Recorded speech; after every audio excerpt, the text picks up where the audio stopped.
আসসালামু আলাইকুম। দেশ এবং দেশের বাইরে থেকে যে যেখানে বসে ই ডক্টরের নিয়মিত আয়োজন ফেস টু ফেস দেখছেন তাদের সবাইকে স্বাগত জানাচ্ছি আমাদের আজকের এপিসোডে।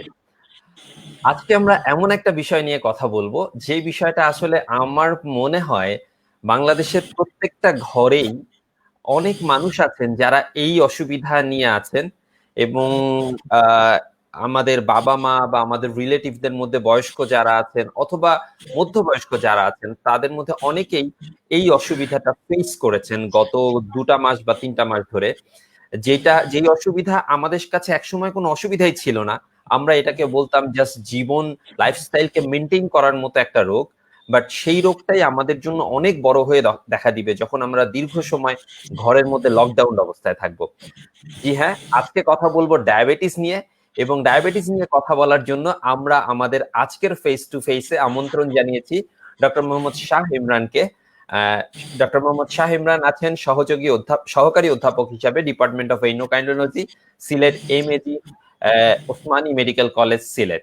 স্যার, আপনাকে স্বাগত জানাচ্ছি আমাদের আজকের এপিসোডে। কেমন আছেন? ভালো আছে, আপনাকেও স্বাগত। স্যার, আজকে আমরা কথা বলবো ডায়াবেটিস নিয়ে এবং এই বিষয়ে আপনি নিশ্চয়ই বিশেষজ্ঞ, আপনি অনেক জানেন। এবং আমরা চাইবো যে আজকের প্রোগ্রামে আপনি আমাদের দর্শকদের জন্য খুব সাধারণ ভাষায় ডায়াবেটিস কি এটা দিয়ে আমরা শুরু করব। এবং আমাদের আরো অনেক কোয়েশ্চেন আছে আমাদের মনে আছে, আসলে আজকে ডায়াবেটিস নিয়ে অনেক অনেক কোয়েশ্চেন, বিশেষ করে এই লকডাউন টাইমটাতে ডায়াবেটিক পেশেন্টরা কিভাবে তাদের টাইমটা পার করেছেন এবং পরবর্তীতে তাদের আরো কি কি করতে হবে এই বিষয়ে আমরা বিস্তারিত জানবো আজকে আপনার কাছ থেকে। বাট প্রথমে আপনার কাছে আমার যে কোয়েশ্চেনটা, যে ডায়াবেটিস কি, এটাকে আপনি আমাদের সাধারণ দর্শকদের জন্য একটু বলবেন।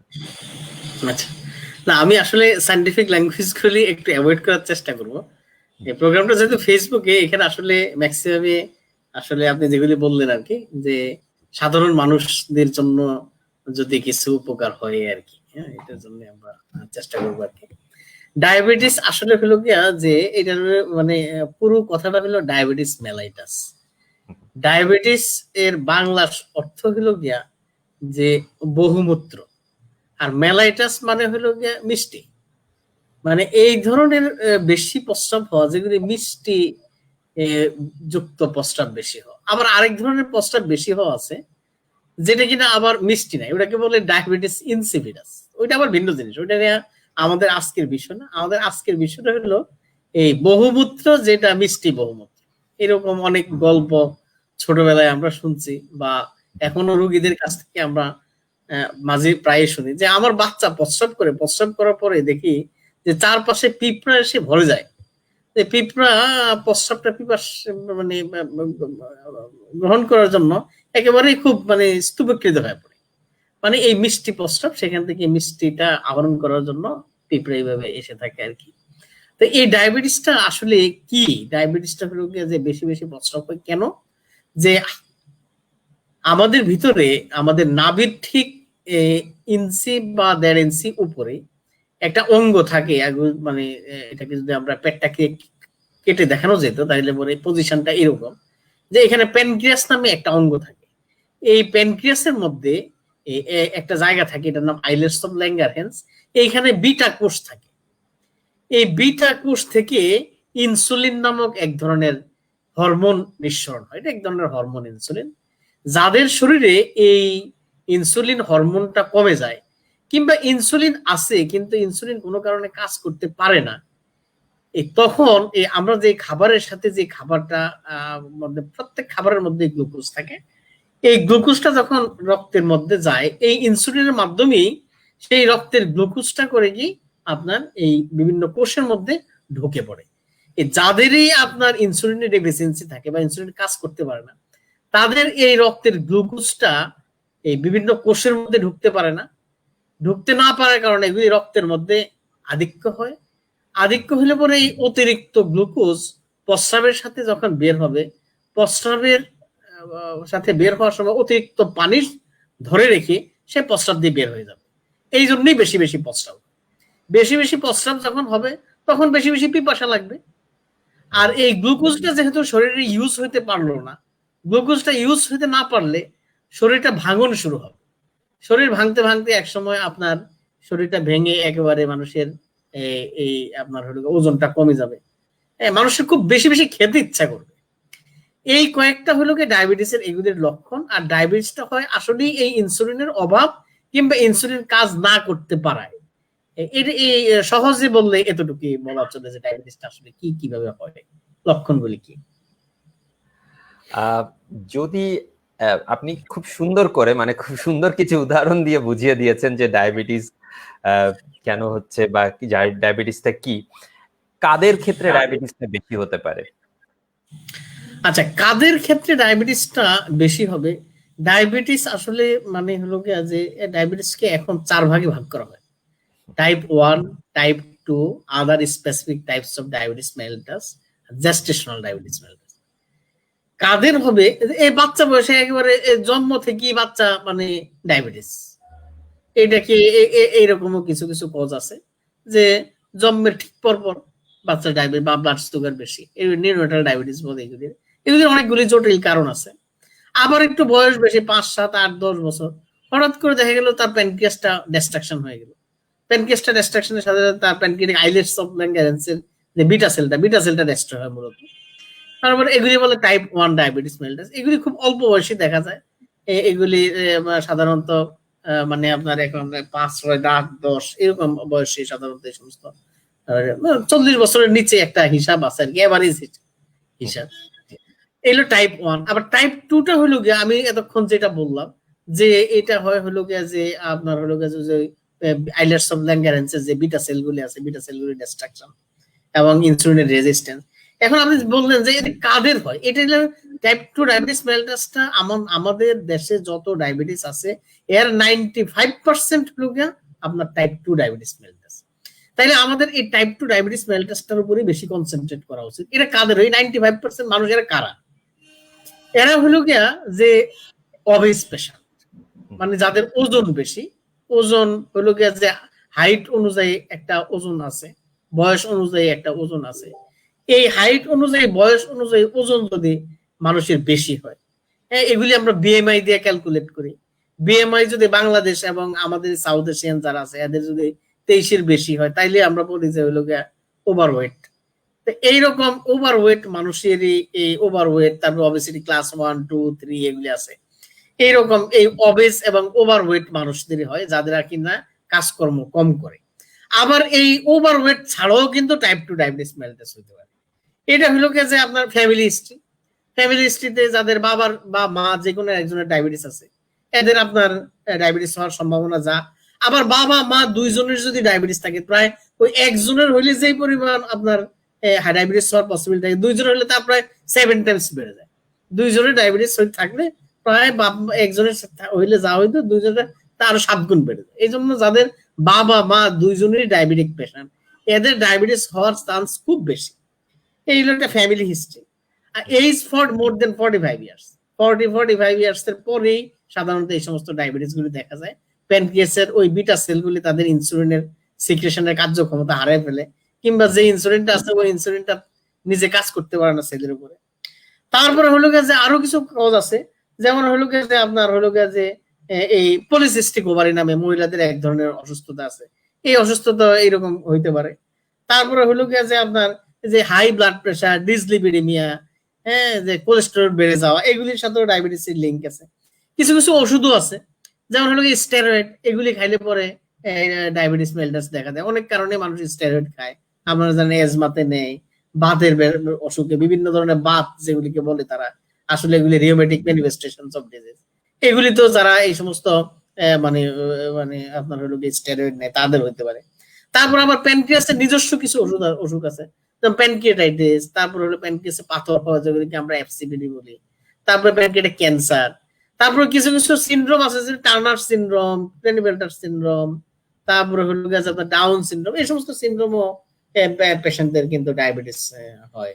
আন্ডার অ্যাক্টিভিটি, তারপরে হলো গিয়ে যে আপনার অবিসিটি, ইনক্রিজ ফুড হ্যাবিট, এইগুলি হলো গিয়ে যে আসলে কিছু common cause of diabetes mellitus. আবার কিছু কজ আছে যে আননোন, এগুলি জানাই যায় না এখনো পর্যন্ত যে আসলে এই হইতে পারে একরকম। আবার ডায়াবেটিস যে কারোর কোনোদিন ডায়াবেটিস ছিল না, মহিলা বলবে যে আমার কোনোদিন আমার ডায়াবেটিস ছিল না, এই আমি প্রেগনেন্ট হলাম, প্রেগনেন্ট হওয়া দেখা গেছে 4 সপ্তাহ 6 সপ্তাহ গেছে, আমার এখন ডায়াবেটিস ডেভেলপ হয়ে গেছে, ডাক্তার সাহেব এই অবস্থা। তো এই প্রেগনেন্সির কারণে অনেক সময় ডায়াবেটিস হতে পারে। এগুলি সাধারণত কিছু কম কজ, এর ছাড়া আরো অনেক জটিল অনেক কজ আছে যেগুলি আমি আসলে বললে দর্শকরা অত বলে এটা হবে না, এগুলি সাধারণত ডায়াবেটিসের কিছু কজ। একটা কথা পরিষ্কার হয়ে গেল, সেটা হলো যে আমাদের মধ্যে যে ধারণাটা ছিল যে ডায়াবেটিস শুধুমাত্র বয়সকালেই হয়ে থাকে, বয়স্ক মানুষদের হয়ে থাকে, ব্যাপারটা কিন্তু তা না। যে কোনো বয়সেই কিন্তু ডায়াবেটিসের একটা ঝুঁকি থেকে যায়। হ্যাঁ, যে কোনো বয়সে ডায়াবেটিস হতে পারে, একবারে নিউনেট থেকে শুরু করে একেবারে অ্যাডাল্ট ডেথ পর্যন্ত যে কোনো সময় যার যে কোনো সময় ডায়াবেটিস ডেভেলপ করতে পারে। এগুলিকে এই আমাদের সুবিধার্থে এগুলি আমরা type 1, type 2, other specific type, তারপর হলো গিয়ে জেস্টেশনাল ডায়াবেটিস মেলিটাস এরকম। এই যে টাইপ 2 ডায়াবেটিস মেলিটাস এর একটা আপনার হলো গিয়ে যে একটা মানে হলো গিয়ে পয়েন্ট চিন্তা করা হয় যে 40 ইয়ার্স এর আগে 40 ইয়ার্স এর পরে ইদানিং অনেক কেস দেখা যায় যেগুলি দেখা গেছে যে 12, 15, 18 বছর বয়স বাচ্চাটা বেশ মোটা হয়ে গেছে, যে আমরা চিন্তা করবো যে বাচ্চা বয়স হয়তো টাইপ 1 না, টাইপ 1 এই অবিসিটির কারণে টাইপ 2 ডায়াবেটিস মেলিটাস তার ডেভেলপ হয়েছে। এরকম অনেক কেস ইদানিং পাওয়া যাচ্ছে যে বাচ্চা অথচ type 2 diabetes mellitus, obesity type 2 diabetes mellitus. সেক্ষেত্রে অনেক সময় দেখা যায় যে আমাদের সবার মধ্যে, বিশেষ করে আমি অনেক সময় ছোটবেলা তো আমার বাবা মা বা আমার দাদা দাদি যারা ছিলেন তাদেরকে বলতে শুনেছি যে চিনি কম করে খাও, চিনি খেলে ডায়াবেটিস হবে। তো এই ধারণাটা কি সঠিক? আচ্ছা, চিনি খাইলে ডায়াবেটিস হবে কিনা বা চিনি খাইলে ডায়াবেটিস হয়, এটা আসলে যে যাদের ডায়াবেটিস আপনার প্যানক্রিয়াসের এটা আসলে এগুলি ছোট করে বললে আসলে এগুলি এত বোঝা যায় না, এই জন্য আমি একটু এক্সপ্লেন করছি যে প্যানক্রিয়াসে যে পরিমাণ কোষ থাকে এই পরিমাণের কোষের যদি 50% ড্যামেজ হয় তখনই আপনি যেই গ্লুকোজ বা চিনি যেগুলি খান এগুলি আর ওই যেই পরিমাণ ইনসুলিন রিলিজ হয় এই 50% থেকে এগুলি আর ব্লাডের সুগারকে নিউট্রাল করতে পারে, তখনই আস্তে আস্তে সুগার বাড়তে থাকে। যখন 80% বিটা সেল নষ্ট হয়ে যাবে তখন আর কোনোভাবেই কন্ট্রোল করা সম্ভব হবে না, ব্লাড সুগার বাড়বেই, ডায়াবেটিস হবেই। তো এখন বেশি চিনি খাইলে পরে আসলে ঘটনাটা কি হয়, বেশি চিনি যখন খাবেন তখন হবে কি যে প্যানক্রিয়াস যদি নরমাল থাকে তাইলে পরে সেটা মেটাবলাইজ করে ফেলবে, সে ব্লাড সুগার বাড়বে না। কিন্তু প্যানক্রিয়াস যদি আপনার কোনো কারণে বিটা সেলগুলি, আর বিটা সেলগুলির একটা নেচার হলো গিয়া যে এগুলি as the days advances they become loosen their insulin secreting power capacity. যত বয়স বাড়তে থাকবে বিটা সেলগুলি তত নষ্ট হতে থাকে, তত এটা অনেকগুলি ফ্যাক্টর আছে, কিছুগুলি ফ্যাক্টর জানা গেছে, কতগুলি ফ্যাক্টর জানা যায় নাই। এখন যাদের প্যানক্রিয়াস নরমাল থাকবে তাদের চিনি খাইলে ডায়াবেটিস হবে এরকম কোনো কথা নাই। তবে চিনি খাইলে আসলে ঘটনাটা কি হয় এটা একটু বোঝা উচিত, যে যত বেশি চিনি খাবো তত বেশি চিনি ব্লাডের মধ্যে যাবে, এই চিনিকে নিউট্রাল দ্যাট ইজ সেলের মধ্যে ঢুকাইতে গেলে গ্লুকোজ, চিনি তো আসলে আলটিমেটলি ট্রান্সফর্ম ইনটু গ্লুকোজ, তো এই গ্লুকোজ মানে রক্ত থেকে সেলের ভিতরে ঢুকাইতে গেলে বেশি পরিমাণ ইনসুলিন লাগবে, এই জন্য বিটা সেলকে বেশি বেশি কষ্ট করতে হবে, অনেক বেশি পরিমাণ বিটা সেলকে সিক্রেট করতে হবে। আমরা জানি যে বিটা সেল আস্তে আস্তে এগুলি নষ্ট হতে থাকে, ওই বিটা সেলকে এইরকম বেশি বেশি চিনি বেশি বেশি মিষ্টি এগুলি খায়া এরকম প্রেসিং করিয়া সেগুলিকে থেকে ইনসুলিন বাইর করে সেই সেলগুলিকে এক্সস্টেড করিয়া, যেগুলি আমি জানি এগুলি ডেস্ট্রয় হবে, আরো এগুলিকে ডিস্ট্রাকশনের দিকে আমি ঠেলে দেওয়া, এটা কতটুকু যুক্তিযুক্ত এটা আসলে সে কোনো সাধারণ মানুষই বুঝে। তো এত অতিরিক্ত চিনি আমাদের খাওয়ার দরকার নাই, এত অতিরিক্ত চিনি মিষ্টি জাতীয় খাবার খাওয়া দরকার নেই, এত কার্বোহাইড্রেটও খাওয়ার দরকার নাই। এই বাংলাদেশ তারপরে ইন্ডিয়া, তারপর হলো পাকিস্তান বলেন, এদিকে এই যে ফিলিপাইন বলেন, তারপর হলো এদিকে শ্রীলঙ্কা বলেন, এদিকে ইন্ডিয়ার দক্ষিণ অঞ্চলে, এরা আসলে আমরা অতিরিক্ত কার্বোহাইড্রেট খাই, জানা দরকার তাতে আমাদের খাবারের মধ্যে সাধারণত 50% নিচে কার্বোহাইড্রেট থাকা দরকার। কিন্তু এটা হয় কি যে আপনার এই আমরা প্রায় খাবারের প্রায় 80% 90% কার্বোহাইড্রেট খাই। সকালবেলা ঘুম থেকে উঠতে নাস্তা হইলো গিয়ে ভাত, এর সাথে হইলো গিয়ে আলু ভাজি, তারপরে 100% কার্বোহাইড্রেট। আবার দুপুরবেলা যখন খাইতে বসে মাছটা থাকে হইলো গিয়ে আমাদের ছোট্ট এক পিস মাছ থাকে, একটু সবজি নয় একটু ডাল, আর পুরোটাই থাকে ভাত কিংবা ভাত ভর্তা, আলু ভর্তা। এই আমাদের আসলে কার্বোহাইড্রেট বেশি খেলে পরে এই কার্বোহাইড্রেটটা এই ব্লাডের মধ্যে গিয়ে বেশি পরিমাণ গ্লুকোজ এগুলি হয়, গ্লুকোজকে বেশি পরিমাণ সেলের মধ্যে ঢুকাইতে গেলে প্যানক্রিয়াসকে বেশি পরিমাণ কাজ করতে হয়, বেশি পরিমাণ ইনসুলিন রিস্ক হয়, হইতে গিয়ে প্যানক্রিয়াটিক বিটা সেলগুলি এক্সস্টেড হয়, তারা অস্থির হয়ে পড়ে, তারা হলো গিয়ে যে আপনার কাজ করতে করতে আপনার কি বলে দুর্বল হয়ে পড়ে। এইভাবে প্যানক্রিয়াটিক বিটা সেলগুলি আস্তে আস্তে ডিস্ট্রাকশনের দিকে এগিয়ে যায়। এই জন্য মিষ্টি জাতীয় চিনি জাতীয় খাবার এগুলি আসলে অ্যাভয়েড করে চলাই ভালো। স্যার অনেকের ক্ষেত্রে দেখা যায় যে হয়তো চিনিটাকে অ্যাভয়েড করছেন, কিন্তু চিনির বদলে অনেক সময় চিনির অল্টারনেটিভ যেগুলো আছে, স্যাকারিন বা আর্টিফিশিয়াল সুগার যেগুলো আছে, অথবা হয়তো আখের গুড় ব্যবহার করছেন, অথবা তিনি এই সিনথেটিক যে সুগার সেটাকে বাদ দিয়ে হয়তো ন্যাচারাল সুগারে চলে যাচ্ছেন। তো এইগুলা কি একইভাবে আমাদের শরীরের উপর ইফেক্ট ফেলবে? আচ্ছা, এখন বলেন মানে হলো যে এই ডায়াবেটিস রোগীদের special fascination to take sweet food.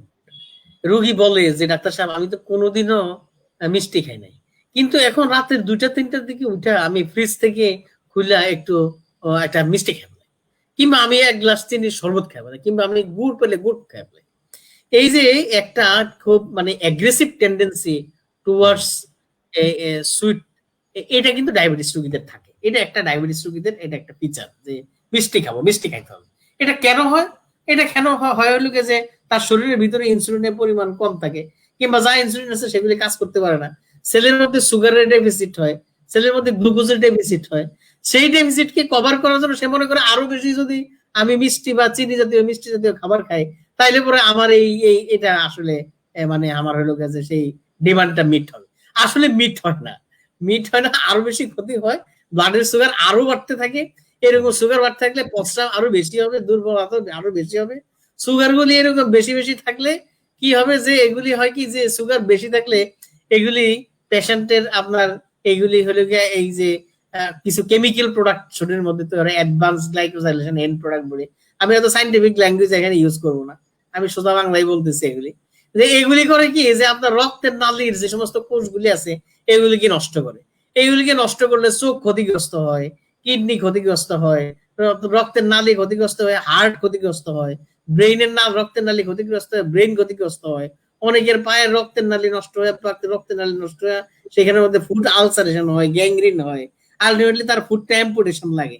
তো এখন আমরা করি কি যে যা আপনার যাতে এত স্পেশাল ফ্যাসিনেশনই আছে, তাইলে আপনি এই সমস্ত চিনি মিষ্টি রোগীকে বলে আপনি চিনি বা চিনিযুক্ত যে খাবার খাবেন। স্যার আমি কি গুড় খেতে পারবো? না, গুড় তো চিনির মতো। স্যার আমি কি মিষ্টি খেতে পারবো? না, মিষ্টিও খেতে পারবেন না। তাইলে স্যার আমি কি আদার কোনো মিষ্টি মধু খেতে পারবো? হ্যাঁ, দেখেন যে আমাকে যদি বলি যে শুধু চিনি খায়েন না, সে একটা না একটা অল্টারনেট একটা আমাদের কাছ থেকে জানতে চাইবে। আসলে এগুলি সবই কিন্তু glucose containing, highly glucose containing food. So আমরা আসলে যখন এরকম ভ্যাকসিনেশন আর রোগীর বন্ধ করতে পারি না, মিষ্টি চায়ের সাথে যদি একটু চিনি নাই খাওয়া যায়, তো আমরা কি করলাম যে আমরা একটা অল্টারনেট পথ বাইর করলাম। এরকম অনেক সুইটনার, এগুলির বলে আর্টিফিশিয়াল সুইটনার, এগুলি অনেক বাজারে আছে। এক আরবস থেকে শুরু, তারপর হলো গিয়ে যে সুক্রালফেট, তারপর হলো গিয়ে আপনার হলো গিয়ে যে এইচ সালফেন, তারপর হলো আর নানাবিধ অনেক ধরনের আর্টিফিশিয়াল সুইটনার আছে, না না না জানা অজানা। এগুলির মধ্যে 5টা কি মাত্র FDA, Federal Food and Drug Administration of America 5টাকে মাত্র রিকমেন্ড করছে। আবার এগুলিকে ওরা বলে দিচ্ছে যে রেগুলার 5 গ্রাম 7 গ্রামের বেশি এগুলি খাওয়া যাবে না। এগুলি কতগুলি আছে? প্রায় 2000-3000 গুণ বেশি মিষ্টি চিনিয়েছে। তো এগুলির আবার একটা পরিমাণ আছে, এগুলি ভিতরে আবার কেমিক্যাল। তো এগুলি হলো আর্টিফিশিয়াল সুইটনার গুলি প্রত্যেকটাই কেমিক্যাল। এগুলি আসলে একটাও চিনি থেকে তৈরি না, কতগুলি প্রোটিন থেকে তৈরি, অ্যামাইনো অ্যাসিড থেকে। এগুলি আসলে মানব দেহের মধ্যে ঢুকে যে এই যে অ্যামাউন্টটা দিছে এই অ্যামাউন্টের বেশি খাইলে পরে যে আপনার ক্যান্সার হবে কিনা, আদার কোনো অর্গানের ডিসফাংশন দেখা যাবে কিনা, এটা কিন্তু এস্টাবলিশ না। তবে ওই দেখবেন যে প্রত্যেকটা যে সুইটনারে আপনি কিনেন ওর গায়ের মধ্যে লেখা আছে এটার হাইয়েস্ট ডেইলি ডোজ 5 গ্রাম 7 গ্রাম, কোনটা ডোজ 10 গ্রাম, এরকম লেখা আছে। ওইটার বেশি আপনি খাবেন না। Artificial sweetener is allowed to you, আপনি খেতে পারবেন। কিন্তু প্রেগনেন্সিতে আসলে এরকম কোন ধরনের রিসার্চ পেপার আজকাল এখন পাওয়া যায় না যে প্রেগনেন্সিতে এগুলি আপনার হলো গিয়া যে নিরাপদ। একসময় এই যে আপনি যেটা কমন যেটা আপনি স্যাকারিনের নাম স্যাকারিন, কিন্তু saccharin is the first artificial sweetener. উনি যেটা বললো যে এটা আসলে এগুলি কথা বলতে গেলে আসলে কথা শেষ হবে না, এগুলি এত লম্বা লম্বা হিস্ট্রি যে এই 1800 সালের গোড়ার দিকে এই স্যাকারিন আবিষ্কার হয়েছে ফার্স্ট আর্টিফিশিয়াল সুইটনার। এই ফার্স্ট আর্টিফিশিয়াল সুইটনার আবিষ্কার হওয়ার পর বহুদিন চলছে, চলার পরে এটাকে এখন সন্দেহ হইতেছে যে যে এটা দিয়ে ক্যান্সার করে কিনা। আবার কিছু কিছু লিঙ্ক বাইরে হলো না এটা ক্যান্সার করে। আবার দীর্ঘদিন কোনো সেকেন্ড কিন্তু দীর্ঘদিন ব্যান্ড ছিল, পরে আবার অনেক রিসার্চ পেপার সেকেন্ডের এগেইনস্টে মানে পরে বের হয়েছে আসলে সেকেন্ড, এখন আবার কিন্তু সেকেন্ড অ্যালাউড। এইরকম আরো কতগুলি যেমন এইচ সালফেট আছে, সুক্রালফেট আছে, এগুলি যেগুলি এগুলিও আসলে বেশি পরিমাণ খাইলে ক্যান্সার হবে কি হবে না এগুলি আসলে জানা যায় না। এই জন্য ওই একটা নির্দিষ্ট অ্যামাউন্ট প্রত্যেকটার গায়ে লেখা থাকবে যে এত বা গ্রামের বেশি আপনি একদিনে খাবেন না, আপনি ওই গায়ে যেটা আছে এর বেশি খাবেন না। এটা দিয়ে সেমাই রান্না করে, এটা দিয়ে ওই যে কি বলে ওই যে মিষ্টি বানায় খাওয়া, এগুলি করার চেষ্টা করবেন। এটা এই তো চাটা খাওয়ার জন্য, কফি খাওয়ার জন্য বা কোনো একটা খাবার খাইতে ইচ্ছা করতেছে ওটাকে একটু তিতকুটে স্বাদ বা স্বাদটা একটু বাড়ানোর জন্য এই যে পরিমাণ প্যাকেটের গায়ে লেখা আছে যে এতটুকু পরিমাণ, ওই ওটুকুই খাবেন, এর বেশি খাবেন না। স্যার আমরা এইবারে মানে আমাদের এই যে টপিকটা ছিল সেখান থেকে আমরা এবারে যে কোভিড এর সিচুয়েশনটা সেটাতে আসব। আমরা জানি যে ডায়াবেটিসের ট্রিটমেন্ট বলতে আপনারা 3টা ডি কে বুঝিয়ে থাকেন, ড্রাগ, ডিসিপ্লিন এবং ডায়েট। সো এই কোভিড এর মধ্যে অনেকটা সময় আমাদেরকে লকডাউন অবস্থায় বাসার ভেতরে থাকতে হয়েছে। তো দেখা গেছে ডায়াবেটিক পেশেন্ট যারা ছিলেন তাদের যে ডিসিপ্লিন লাইফ যেটা ছিল সেটাতে অনেক পরিবর্তন এসেছে। তো এই পরিবর্তনটা গুলার সাথে তারা কিভাবে নিজেদেরকে মানিয়ে নিতে পারবে? বিশেষ করে আমি যেটা বলতে চাই যে যেই ডায়াবেটিক পেশেন্টটা আগে হয়তো বিকেল হলে রাস্তায় হাঁটতে যেতেন বা কোনো একটা খোলা মাঠে হাঁটতে যেতেন, তিনি কিন্তু গত 3 মাস ধরে হাঁটতে পারেন নাই। তো সেক্ষেত্রে অবভিয়াসলি তার রেগুলার যে রুটিন সেটার একটা পরিবর্তন এসেছে। তাহলে এই নতুন যে নিয়ম এইটার সাথে তিনি কিভাবে নিজেকে মানিয়ে নিতে পারবেন? এটা আসলে মানে কি বলবো, এটাকে এগুলি এত জটিল আসপেক্ট যে এগুলি নিয়ে যে কত পরিমাণ রিসার্চ পেপার অলরেডি আপনার কত কাজ চলতেছে এটা সীমাহীন। দেশি বিদেশি প্রচুর কাজ চলতেছে।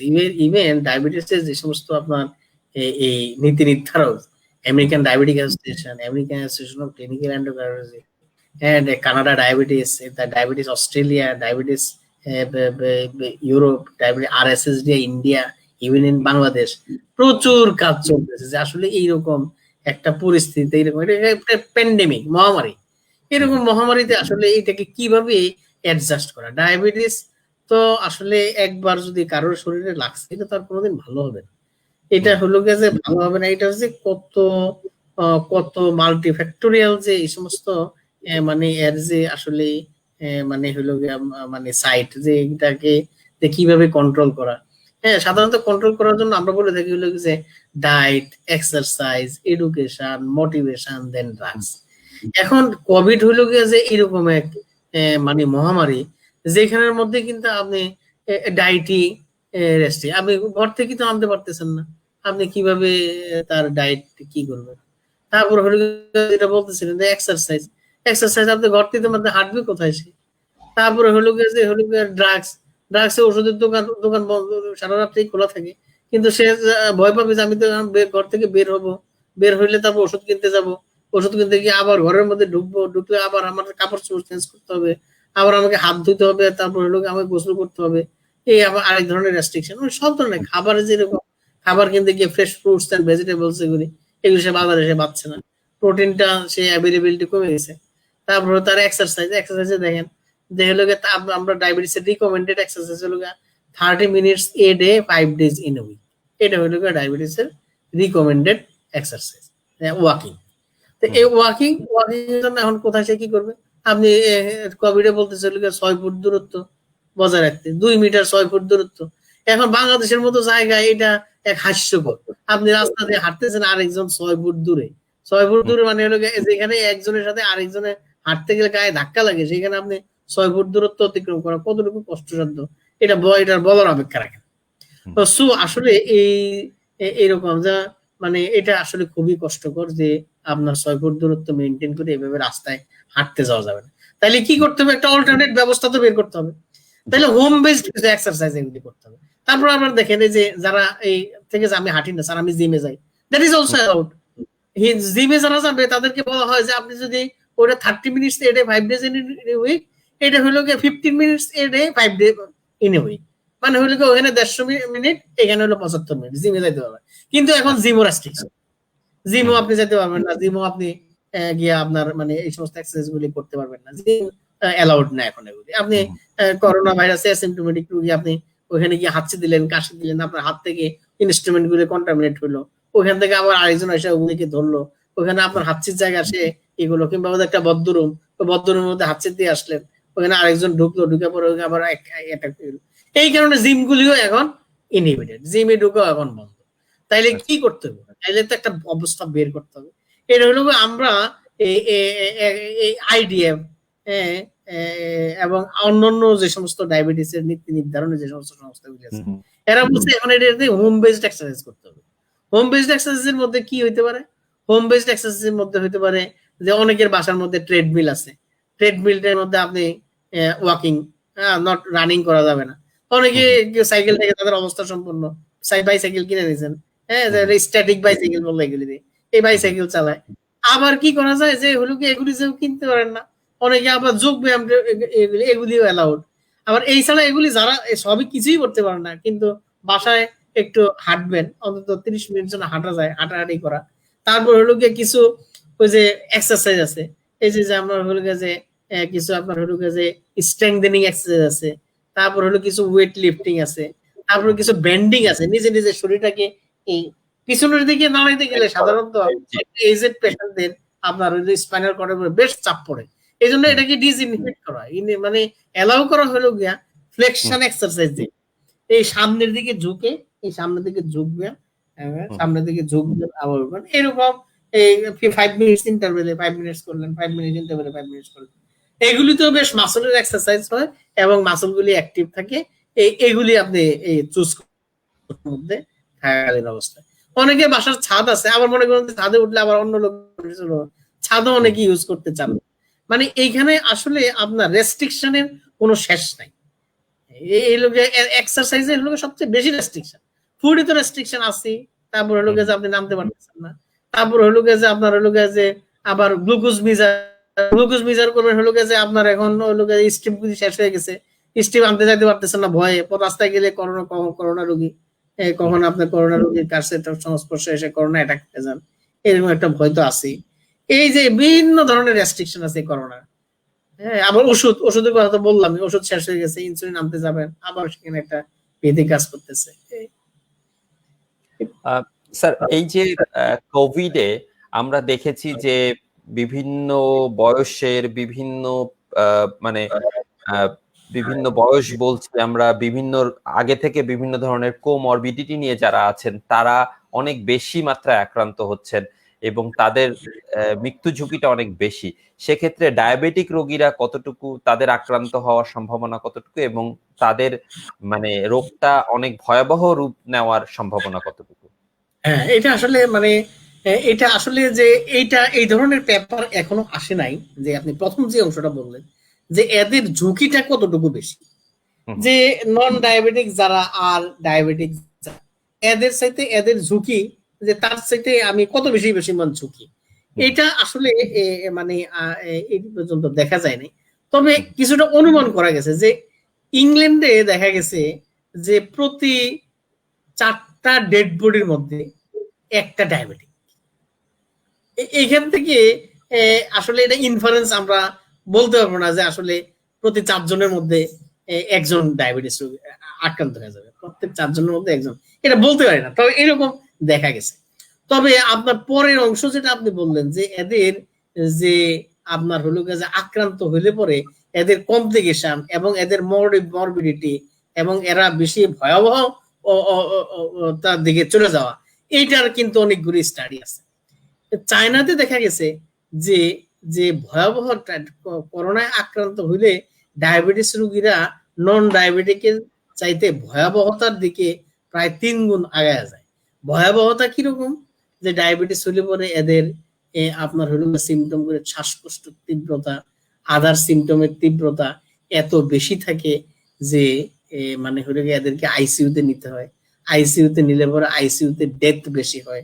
এগুলি দেখা গেছে প্রায় 3 গুণ বেশি, এটা চায়নার স্টাডি। আর ইটালিতে কিন্তু আরো ভয়াবহ অবস্থা দেখা গেছে, ওদের দেখা গেছে প্রায় 5 গুণ। যে ডায়াবেটিস যাদের আছে আর ডায়াবেটিস যাদের নাই, ডায়াবেটিস ওলাদের আপনার আইসিইউর অ্যাডমিশন, এদের রোগ খারাপ হয়ে যাওয়া, এরা আপনার মৃত্যুর দিকে ধাবিত হওয়া, এরা প্রায় স্বাভাবিক মানুষ মানে যারা নন ডায়াবেটিক এদের চাইতে প্রায় 5 গুণ বেশি। এগুলি বিভিন্ন দেশের এখনো স্টাডিগুলি আসলে পুরোপুরি যদি সারা পৃথিবী থেকে আসে তখন আসলে অ্যাকুমুলেট হবে। এখনো এটা মানে এইটা গত মার্চ থেকে আসলে রিসার্চ গুলি শুরু হয়েছে, মার্চ থেকে মাসে পরে এপ্রিল মে জুন, মাত্র 3 মাস হয়ে গেছে। 3 মাসে আসলে এই সমস্ত স্টাডিকে বা এই সমস্ত পার্সেন্টেজকে এইভাবে মানুষের সামনে এক্সপ্রেস করার সময় আসলে এখনো হয় নাই। টাইম আসলে যত যাবে তত আসলে বোঝা যাবে, তত ইনফরমেশন গুলি ক্লিয়ার হবে। তবে ডায়াবেটিস রোগীরা যে অন্যদের চাইতে কমপ্লিকেশন এদের বেশি হয়, এদের রোগ যে বেশি মারাত্মক হয়, এরা যে বেশি আইসিইউতে যায়, এরা যে বেশি ডেথ হয়, এগুলি কিন্তু অলরেডি এস্টাবলিশড, এটা বলা যায়। জি। সেক্ষেত্রে অবশ্যই আমাদের যারা দর্শক আছেন তাদেরকে বলবো যে আপনাদের মধ্যে আপনারা যারা ডায়াবেটিক পেশেন্ট আছেন আগে থেকে, তারা অবশ্যই এই টাইমটাতে একটু সতর্ক থাকবেন এবং একজন সাধারণ মানুষের তুলনায় আপনাকে অনেক বেশি মাত্রায় সতর্ক থাকতে হবে। কেননা সার্জের কথাটা বললেন যে মানে বিভিন্ন, যেহেতু যদিও আমরা খুব কম সময় হলো এই কোভিডটা পার করছি, এখনো পর্যন্ত কোনো স্ট্যাবলিশ রিসার্চ নাই, বাট অভিজ্ঞতা যেটা বলছে যে সাধারণ মানুষের তুলনায় ডায়াবেটিক পেশেন্টদের কিন্তু ঝুঁকিটা অনেক বেশি। স্যার, অনেক পেশেন্ট আছেন যারা অলরেডি মানে ডায়াবেটিসে আক্রান্ত এবং পাশাপাশি তাদের কোভিড পজিটিভ, তো সেক্ষেত্রে তাদের ক্ষেত্রে ট্রিটমেন্ট স্ট্র্যাটেজিটা কেমন হচ্ছে আপনাদের? আপনার এটা আসলে মানে ওই যে ডায়াবেটিস তো আসলে তো আছে, এটা আসলে বোঝার উপরে শাকের আটি তো না, এটা আসলে মরার উপরে খাড়ার মতো হয়ে গেছে এই ব্যাপারটা আর কি। যে একদিকে ডায়াবেটিসের এইরকম কমপ্লিকেশন, তারপরে এই ডায়াবেটিস হলে যেটা হয় সেটা হলো কি যে আমাদের ইমিউনিটিটা সাপ্রেস হয়। ইমিউনিটিকে বাংলায় যদি আমরা বলি তাহলে আসলে এই হলো গিয়ে যে প্রোটেকশন, যে আমাদের বডিটাতে আমরা রীতিমতো বিভিন্ন ধরনের অর্গানিজম, জীবাণুর প্রতি আমরা এক্সপোজার হচ্ছি। এই জীবাণুর প্রতি এক্সপোজার হলে পরে এগুলি আমরা নাক দিয়ে ঢুকে, মুখ দিয়ে ঢুকে, আমাদের চোখ দিয়ে ঢুকে, বিভিন্ন পথে আমাদের এই শরীরের ভিতরে আপনার এই অর্গানিজম গুলি ঢুকে। এগুলিকে শরীরের ভিতরে এক ধরনের প্রোটেক্টিভ ব্যবস্থা আছে, যে প্রোটেক্টিভ ব্যবস্থায় এগুলি করে কি ডেস্ট্রয় করে দেয়। এই ডায়াবেটিস করে কি এই প্রোটেক্টিভ ব্যবস্থাকে ডে বাই ডে করে কি নষ্ট করতে থাকে। নষ্ট করতে থাকলে তো রোগের প্রোটেকশন কমে যায়। খুব অল্পতেই দেখবেন একজনের এক জায়গায় কাটা ছিঁড়ে গেছে, ওই জায়গা আর শুকায় না। সহজ কথা, একজনের একটু প্রস্রাবে ইনফেকশন হয়েছে, সেখান থেকে তার সেপ্টিসেমি হয়ে গেছে, রক্তের ব্লাডের মধ্যে ব্যাকটেরিয়া ছড়ায় পড়ছে।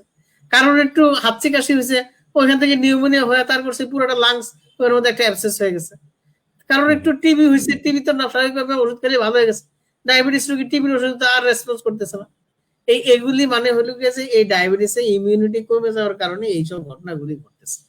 তো এখন এই করোনাতে আপনার হচ্ছে কি যে এই ডায়াবেটিসের আপনার প্রোটেক্টিভ ব্যবস্থা কমে যাওয়াতে এই করোনা করে কি এদেরকে খুব বেশি পরিমাণ এদের ধ্বংসলীলাটা, করোনার ধ্বংসলীলাটা ডায়াবেটিস রোগীদের মধ্যে খুব বেশি পরিমাণে সে এরকম অ্যাটাক করে ফেলে।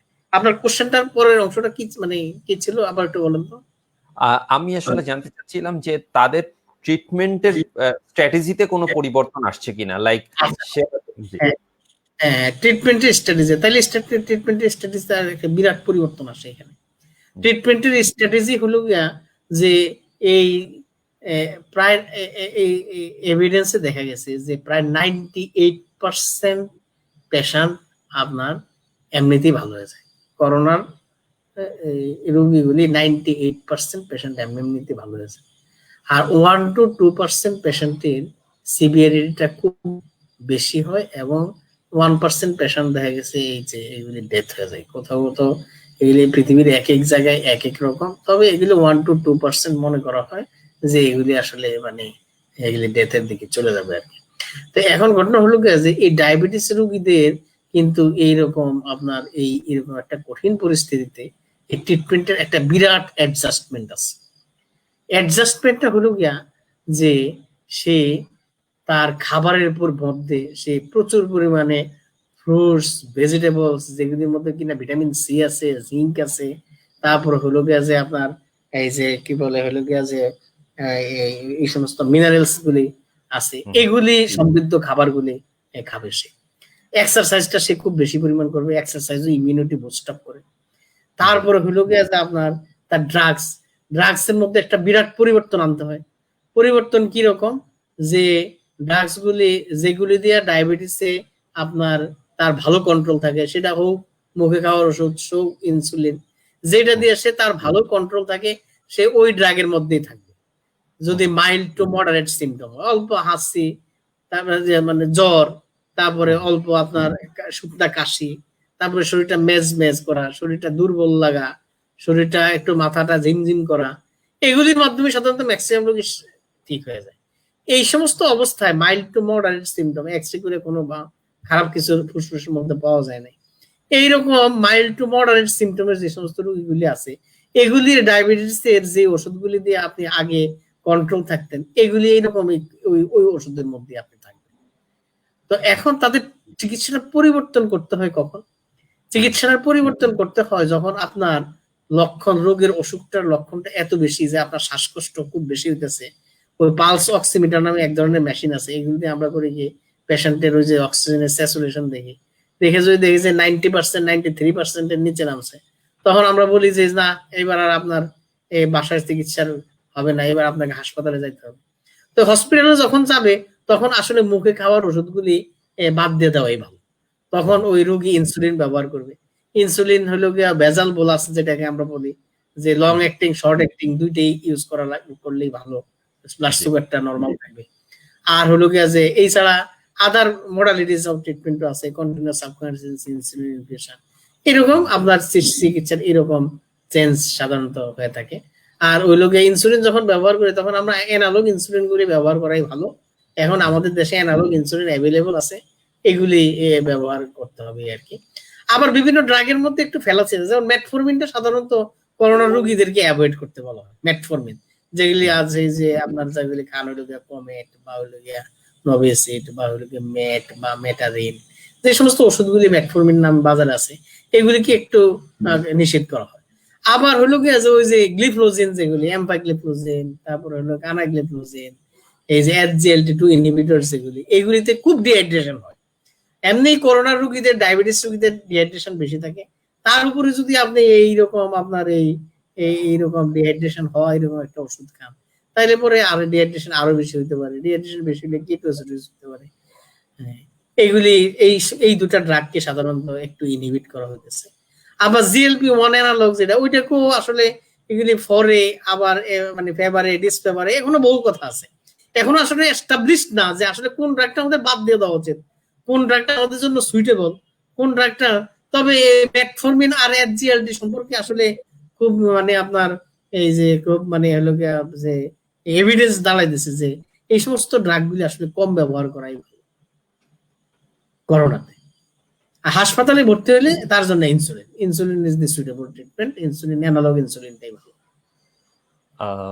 ওকে স্যার, আমরা তো জানি যে করোনা খুব শিগগিরই আমাদের লাইফ থেকে চলে যাচ্ছে না, করোনা হয়তো আরো অনেকগুলা সময় আমাদের সাথে থাকবে। ওয়ার্ল্ড হেলথ অর্গানাইজেশন অলরেডি জানিয়ে দিয়েছে যে আমাদের আরো 2-3 বছর করোনা নিয়েই থাকতে হবে।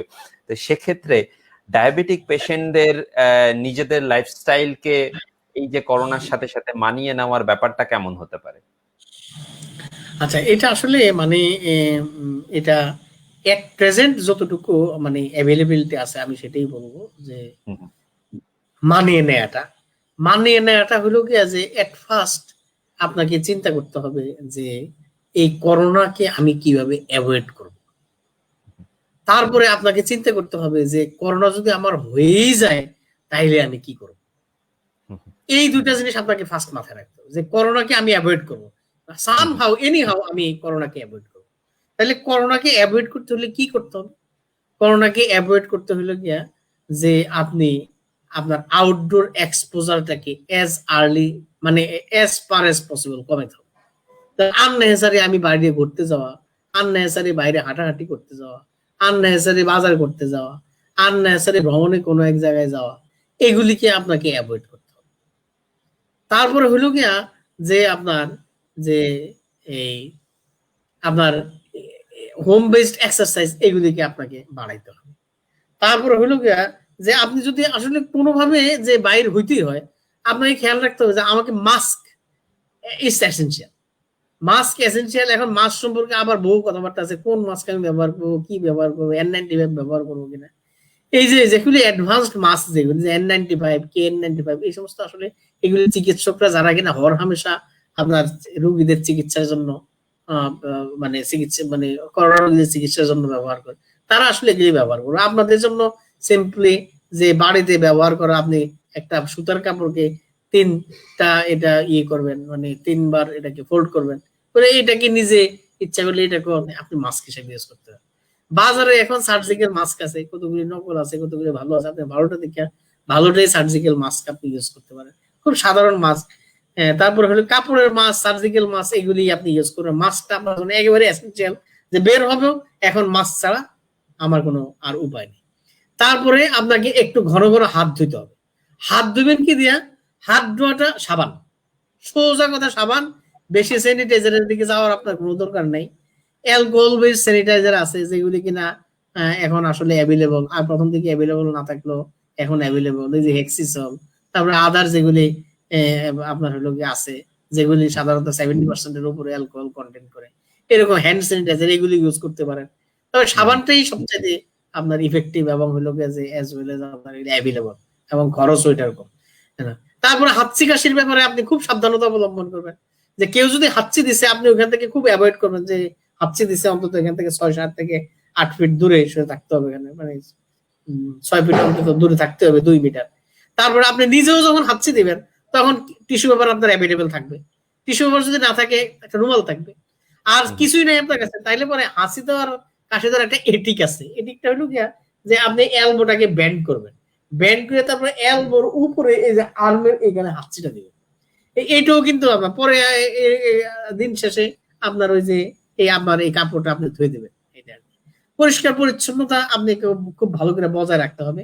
তারপরে হলো যে আপনার এই খাবার, এই খাবারের মধ্যে আপনার ফ্রেশ ফ্রুটস, ভেজিটেবলস এগুলি, তারপরে এক্সারসাইজটা আপনি মেনটেন করবেন। তারপরে হলো গিয়ে ড্রাগসটা এগুলি আপনি খুব ভালো করে আপনি দেখবেন, বা ব্লাড সুগারটা আপনি কন্ট্রোল রাখবেন। ব্লাড সুগার কন্ট্রোলের জন্য বলে রাখি যে খালি পেটে 5-6, ভরা পেটে 7-8, এইরকম যদি থাকে তাইলে মনে করবেন যে আপনার blood sugar control. Blood sugar যাদের যত বেশি কন্ট্রোল, করোনার ঝুঁকি তাদের তত কম, এটা মনে রাখবেন। কিন্তু ব্লাড সুগার বেশি মানে করোনার ঝুঁকি বেশি, সোজা সাপটা কথা। ব্লাড সুগার বেশি মানে হলো কি আপনার ইমিউনিটি কাজ করবে কম, আপনার ঝুঁকি বেড়ে যাবে, সোজা কথা। সো আপনার যে কোনো ভাবেই হোক ব্লাড সুগারকে খালি পেটে 5-6, ভরা পেটে 7-8 এরকম রাখাই এটা আপনার জন্য যুক্তিযুক্ত। আচ্ছা, এরপর আসলে হলো গিয়া যে এইভাবে আপনি প্রথমে চিন্তা করবেন আমি যেন অ্যাটাক না হই। এইবার ধরেন আপনি যদি অ্যাটাক হয়েই গেলেন তখন কি করবেন, ওইটারও আবার একটা আপনাকে আগেই চিন্তা করে রাখতে হবে। কারণ বাংলাদেশে এখন আসলে কে কখন অ্যাটাক হয়ে যাবেন কেউ বলতে পারবে না। আমি আজকে ভালো আছি, কালকে আমি ভালো থাকবো, এর কোনো সিউরিটি নাই, বিন্দু মাত্র সিউরিটি। আপনি দেখেন করোনা কাউরে ছাড় দেয় নাই, কাউকে করোনা ছাড় দেয় না, প্রেসিডেন্ট থেকে প্রেসিডেন্ট মারা বুরুন্ডির প্রেসিডেন্ট মারা গেছে। তারপর আপনি দেখেন যে ইংল্যান্ডের বরিস জনসন, হ্যাঁ বরিস জনসন কি হলো, অ্যাটাক হলো, ডাক্তাররা সিদ্ধান্ত নিতেছে, ল্যাঙ্গুয়েজটা ঠিক করে রাখছে যে বরিস জনসনের মৃত্যু কিভাবে আমরা ঘোষণা করব, ওই যে ডেথের সেই আপনার যে অ্যানাউন্স এটা কি করবে ঠিক করে রাখছে। দেখেন কোথায় চলে গেছিল বরিস জনসন। তারপর হলো দেশের বিভিন্ন, তারপর কানাডার প্রেসিডেন্টের ওয়াইফ, তারপর হলো বিভিন্ন, বাংলাদেশে তো কত আমরা ভেরি সরি যে আমরা আমাদের অনেক মিনিস্টারকে হারাইছে যারা কিন্তু আসলে মানুষের জন্য কাজ করতে গিয়ে অ্যাটাক হয়েছে। তারপরে অনেক দেখেন আপনার কত কত বিজ্ঞজনকে আমরা হারাইলাম, আমাদের কত ভালো প্রফেসর, আমাদের যে কি পরিমাণ ডক্টরদের যে কি পরিমাণ লস হয়েছে চিন্তা করার মতো না। যে আসলে যেখানে 130 কোটি মানুষ বসবাস করে সেখানে কোথাও ডাক্তার মরছে 2-4 জন, কোথাও ইন্ডিয়ার মতো দেশে মরছে 160 জন মানুষের লোক 130 থেকে 150 কোটি, আর বাংলাদেশে 16-18 কোটি দেশের মানুষের মধ্যে দেখেন যে 72-74 জন ডাক্তার মরে শেষ। আমরা যে কি পরিমাণ, এখন আসলে কে কখন কিভাবে অ্যাটাক হবেন এটা বলার কোনো সুযোগ নাই। সো আপনি ডায়াবেটিক রোগী, আপনাকে মনে রাখতেই হবে যে আমি কিন্তু অ্যাটাক হয়ে যাব, শিওর আমি অ্যাটাক হয়ে যাব, এর ব্যাপারে কি মানে আমি যে অ্যাটাক হবো না এর 0% সিউরিটি নেই। আমি অ্যাটাক, এই জন্য আমাকে সাবধানতা প্রথম অবলম্বন করতে হবে। আর যদি আমি অ্যাটাক হয়েই যাই তাহলে আমাকে কি করতে হবে এটাও আপনাকে মনে রাখতে হবে। প্রথম কাজ যেটা করবেন সেটা হলো কি ডাক্তারের ফোন নম্বরটা আগে এই ফোনের মধ্যে সেভ করে রাখবেন। সেভ করে রাখতে হবে। যদি দেখেন যে নাই তাইলে পরে প্রেসক্রিপশন আছে, প্রেসক্রিপশন থেকে ডাক্তারের ফোন নাম্বার আগে সেভ করে রাখবেন, সোজা একটা কথা। তারপরে হলো গিয়া যে আপনাকে যে অ্যাম্বুলেন্সের ড্রাইভার একটু হেল্প করবে হাসপাতালে নিয়ে যাইবো, ওরকম অ্যাম্বুলেন্সের ড্রাইভারের ফোন নম্বর নিয়ে রাখবেন। যেই সব দোকান থেকে আপনি ওষুধপত্র কিনেন ওদের ফোন নাম্বার নিয়ে রাখবেন। তারপরে হলো যে সমস্ত দোকান থেকে আপনি করেন কি যে কাঁচা বাজার করেন, তারপরে হলো যে আপনার ওই যে মুদি, এই সমস্ত অনেকগুলি ফোন নাম্বার এরকম যারা কিনা, কিংবা স্বেচ্ছাসেবী প্রতিষ্ঠান যারা আছে যে যারা কিনা একেবারে চিকিৎসা সেবা থেকে শুরু করে লাশ দাফন কাফন করে, এদের সবার নম্বর কিন্তু আপনি একেবারে সেট করে নিজের ফোনের মধ্যে রাখবেন। এটা একটা ফার্স্ট এবং ফরমোস্ট কাজ, এটা একটা ইম্পর্টেন্ট জিনিস। তারপরে কি করবেন যে আমি অ্যাটাক হয়ে গেলে পরে আমার তো আসলে ব্লাড সুগার মনিটরিং করতে হবে ঠিক মতো, দেখি স্ট্রিপ গুলি ঠিক মতো আছে কিনা। ব্যাটারিটা তো বহুদিন আগে পাল্টাছিলাম, ব্যাটারিটা আবার যদি চলে যায় তো ব্যাটারি গ্লুকোমিটারের ব্যাটারিটা আবার একটু ঠিক করে রাখি, এটা করতে হবে। তারপরে ইনসুলিন, যদি এই যে উনি বললো যে এটা কত বছর থাকবে, কত কি হবে এটা তো আমরা জানি না, এই জন্য যথেষ্ট পরিমাণ ইনসুলিন আপনি স্টক করে রাখবেন ডেট পর্যন্ত, যে আমার এত ইনসুলিন লাগে, এতগুলি ইনসুলিন কিনলে মোটামুটি 2-3-4 মাস আমার চলে যাবে, কোনো অসুবিধা হবে না, ডেটও এক্সপায়ার হবে না। ওরাল অ্যান্টি ডায়াবেটিক ড্রাগস, মুখে খাবার ওষুধ যারা খান তারা মুখে খাবার ওষুধ গুলি কেন যথেষ্ট পরিমাণ খাবার, স্ন্যাক্স এগুলি মজুত করে রাখবেন। তারপরে হলো গিয়া যে আপনি অ্যাটাক হলে পরে আপনাকে কি করতে হবে যে একটা সেপারেট রুমের মধ্যে থাকতে হবে, ওই রুমটা নিজে সেপারেট করে রাখবে যে এই রুমের মধ্যে আমি থাকবো। সম্ভব হলে এটা একটা সিঙ্গেল রুম হইতে পারে। যদি দেখেন যে না সিঙ্গেল রুম তো সম্ভব না, তাইলে পরে ওই এক রুমের মধ্যে 6 ফুট দূরত্বে দুইটা বেড ঠিক করে রাখবেন, যে এক বেডে আমি থাকবো, এক বেডের মধ্যে আরেকজন থাকবে। এইরকম আপনি মানে এইরকম প্রিকশন গুলি নিয়ে রাখবেন। তারপরে হলো গিয়ে যে আপনি আপনার ওই যে এক্সারসাইজ করার সেই সমস্ত এই জিনিসগুলি ঠিক করে রাখবেন। এইভাবে আপনি আগেই আপনি হইলে পরে কি করবেন এটার জন্য আপনাকে একটা প্রিপারেশন অবশ্যই থাকবে, অবশ্যই নিয়ে রাখবেন যে আমাকে একটা প্রিপারেশন নিতে হবে। এইটা খুবই চমৎকার একটা কথা বলেছেন স্যার আপনি, যে বিশেষ করে কিছু কিছু পয়েন্টস আপনি তুলে ধরেছেন যেটা সত্যি অনেক গুরুত্বপূর্ণ, যে অ্যাম্বুলেন্সের ফোন নাম্বার, ডাক্তারের ফোন নাম্বার, কার কাছ থেকে হয়তো প্লাজমা কালেক্ট করা যাবে তার ফোন নাম্বার, ইভেন আপনি যেটা বলেছেন যে মানে জরুরি প্রয়োজনে অক্সিজেন, যারা দাফন কাফন করছে ইভেন তাদেরও ফোন নাম্বার জোগাড় করে রাখতে হবে যাতে প্রয়োজনে তাদের হেল্প আমরা পেতে পারি। তো অবশ্যই যারা ডায়াবেটিক পেশেন্ট আছেন তারা মনে হয় এই বিষয়গুলোকে মাথায় রাখবেন। স্যার আজকে খুব সুন্দর করে, খুব আমি বলবো যে স্যার যেই ভাষায় বুঝিয়েছেন এটা এটা কোনো বইয়ের ভাষা না, এটা একদম মনের কথাই বুঝিয়েছেন, যেটা আমার কাছে, আমি আসলে মাঝে মাঝে ব্যাকস্টেজে যাচ্ছিলাম বাট আমি খুবই মুগ্ধ হয়ে শুনছিলাম যে মনে হচ্ছেন যে কেউ একদম পাশে বসে সামনে বসে আমাকে বোঝাচ্ছেন যে ডায়াবেটিক রোগীদেরকে কিভাবে চলতে হবে, কিভাবে তাদের নেক্সট সময়গুলোর জন্য প্ল্যান করতে হবে। স্যার এইবারে আমরা আমরা আসলে অনেকগুলা ভারী ভারী কথা আলোচনা করে ফেলছি, যদিও আপনি এই ভারী কথাগুলাকে খুবই সুন্দর করে সহজ করে উপস্থাপন করেছেন। তারপর আমার খুব জানতে ইচ্ছা করছে যে এই যে ডাক্তার হওয়ার মানে স্বপ্ন বা ডাক্তার হওয়ার ইচ্ছা আপনার ছোটবেলা থেকেই ছিল কিনা? আচ্ছা, এটা আসলে একটা গল্প। সেটা হলো গিয়ে গল্প কিরকম যে আমার এক মামাতো ভাই, সে খুব স্টুডিয়াস ছিল এবং সে বুয়েটে চান্স পেয়েছে, সে সিভিল ইঞ্জিনিয়ার, এখন একজন বাংলাদেশের প্রথিতযশা ইঞ্জিনিয়ার। উনি আসলে ওনার নাম অনেকেই জানে, আমি নাম বলবো না। তো ওনার এরকম স্টাডি আর ওনার এরকম এই বুয়েটে চান্স পাওয়ার পরে ওনার জব থেকে শুরু করে এগুলি দেখে আমার আম্মা বিশেষ করে উনি চাইতো যে আমি আসলে ডাক্তার হই, মানে ইঞ্জিনিয়ার হই। এটা ওনাদের একটা ইয়ে ছিল। পরে আমি আসলে যে কি করবো, আসলে আব্বা আম্মার এরকম ইন্টেন্স ডিজায়ার যে আমি ইঞ্জিনিয়ার হই, এই জন্য আমি করলাম কি কোচিং শুরু করলাম। তখন কোচিং সানরাইজ আর হলো শুভেচ্ছা ছিল। সানরাইজটা ইঞ্জিনিয়ারিং এর জন্য ভালো কোচিং করাইতো, আর শুভেচ্ছাটা মেডিকেলের জন্য ভালো কোচিং করাইতো। অন্যান্য কোচিং সেন্টার ছিল হয়তো তারা ভালো ছিল, আমার কাছে এটা মনে হইতো আর কি। তখন আমি বললাম কি সানরাইজও শুরু করলাম, আবার শুভেচ্ছাতেও শুরু করলাম। তাই এখন আমার আসলে ইঞ্জিনিয়ার হওয়ার চাইতে আসলে নিজের মনের মধ্যে আসলে এই ডাক্তার হওয়া এটা একটু বেশি, এই পাল্লার এই দিকটা একটু বেশি ভারী হয়ে উঠলো। তো ভারী হয়ে ওঠার কারণে আমি করলাম কি, তখন আমাদের সময় আগে মেডিকেলের পরীক্ষা হয়ে যেত। আর আমার এক বসম ফ্রেন্ড ছিল, নাম না বললেই হইলো, হয়তো শুনতেছে আমার কথা, খন্দকার শাহাদাত হোসেন শাহিন। তো ও আমরা দুইজনই করলাম কি মেডিকেলে ইন্টারভিউ দিলাম। মেডিকেল ইন্টারভিউ দেওয়ার পরে ও চান্স পেয়ে গেল সলিমুল্লাহ মেডিকেল কলেজে, আমি চান্স পেলাম সিলেট মেডিকেল কলেজে। তো এখন আমি চান্স পেয়ে যাওয়ার পরে আমার একটু ভাটা পড়ে গেল, আমি আর সানরাইজের কোচিং খুব একটা যাইতেছি না, কিন্তু আমি ওরকম ইন্ডিউস করতেছি তুই এই ইয়েতে এইখানে আর থাকিস না, তুই কিন্তু বুয়েটের দিকে বুয়েটের কোচিংটা তুই ভালো করে কর। তো ও আবার একটু মানে অত্যন্ত মেরিটোরিয়াস হইলো, সে কিন্তু আপনার একটু লেখাপড়ার প্রতি একটু পরে দেখি লুজ হয়ে যাওয়ার কারণে সে কিন্তু বুয়েটে চান্স পেলো। আমি ভাবলাম যে সে একেবারে কম্পিউটার ইঞ্জিনিয়ারিং চান্স পায়, পরে সে করলো কি একটু লুজনের কারণে সে এখন সিভিল ইঞ্জিনিয়ার, একজন প্রতিদর্শক সিভিল ইঞ্জিনিয়ার।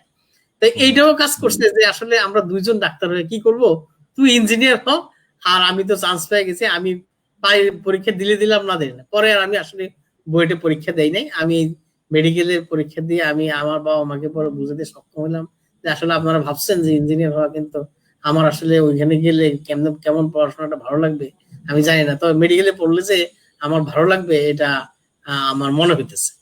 যার করে আমি ওনাদেরকে বোঝাতে সক্ষম হইলাম।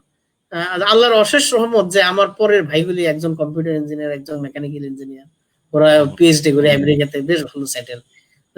এই জন্য আমাদের আসলে সবই পূরণ হলো। আমার আব্বা আম্মা আসো, আমি ইঞ্জিনিয়ার হতে পারি নাই, কিন্তু ওরা ইঞ্জিনিয়ার হতেছে এবং ওরা পিএইচডি করে আমেরিকাতে বেশ ভালো এস্টাবলিশ অবস্থায় আছে আর কি। স্যার আসলে আমার মেডিকেল কলেজ লাইফটা কেমন ছিল? মানে আমার সবার সাধারণ মানুষের মধ্যে ধারণা যে মেডিকেলের পড়াশোনা অনেক কঠিন এবং অনেক বেশি মুখস্থ করতে হয়, মুখস্থ নির্ভর।